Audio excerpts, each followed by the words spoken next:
Thank you very much, Victor. As Victor noted, this has been a very long process, spanning almost 5 years. And as you heard, the first workshop was held in 2019, almost 2 years ago. So this has taken us quite a while in order to come to this particular workshop, which is focused on science and technology and the contributions of these areas to impact healthy longevity.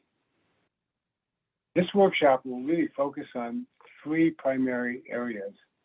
One is on the basic science, the mechanisms of aging and regeneration, tissue destruction and repair, cellular death and survival, all sorts of treatment modalities, including small molecules, antibodies, cells, genes, nucleic acid, designer proteins, and the like.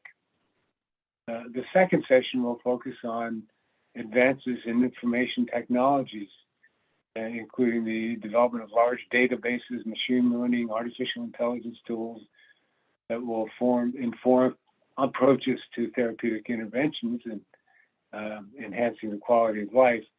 And the third session will be focused on emerging engineering technologies based on software and mechanical design that hold promise for monitoring the health and activity of the elderly, as well as enhancing their mobility and functionality.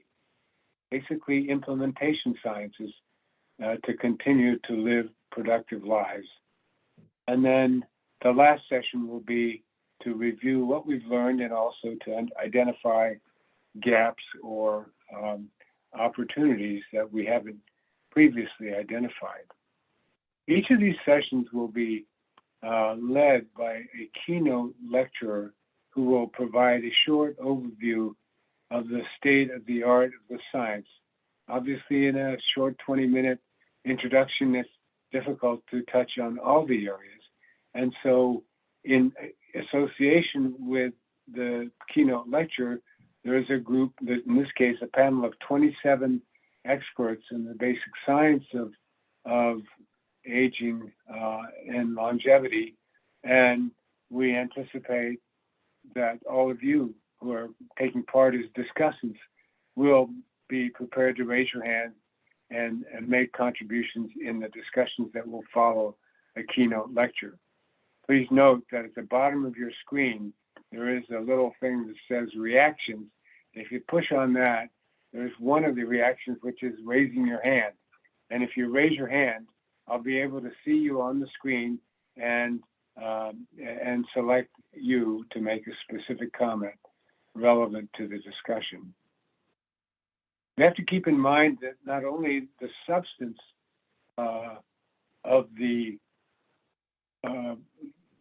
topic under discussion is important, we have to add also the implications regarding policy, regulation, commercialization, and issues pertaining to ethics and equity, which are very important parts of the discussion beyond the basic science.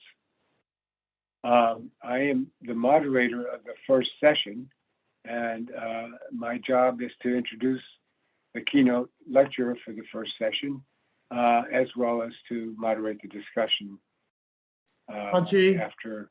Before you introduce speaker, can I interrupt? I don't want you to give the impression that 5 years we've done nothing. 5 years ago, when Tachi and others had this idea, and I see Tom Randall, I see Neil Brazil, you know that we've done a lot. We've done the global competition, etc. But this workshop has been delayed a number of times. But the good news, Tachi, is in the last 5 years, I see all my friends here, they've grown older, but seem to me they're healthier. So healthy longevity reigns. Thank you. Thank you, Victor. No one would accuse you of doing nothing for 5 years. No, let me assure you, a lot of work has gone on, and Victor has driven this process from beginning and hopefully to the end. And as Victor pointed out, the output of this will be in a large report, but as in previous exercises such as this, there will often be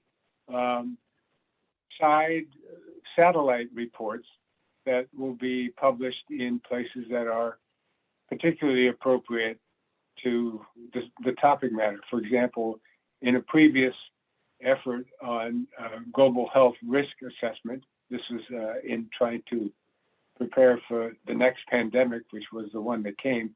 The science part was published in a short position paper in Nature, and we anticipate that will happen from this workshop as well.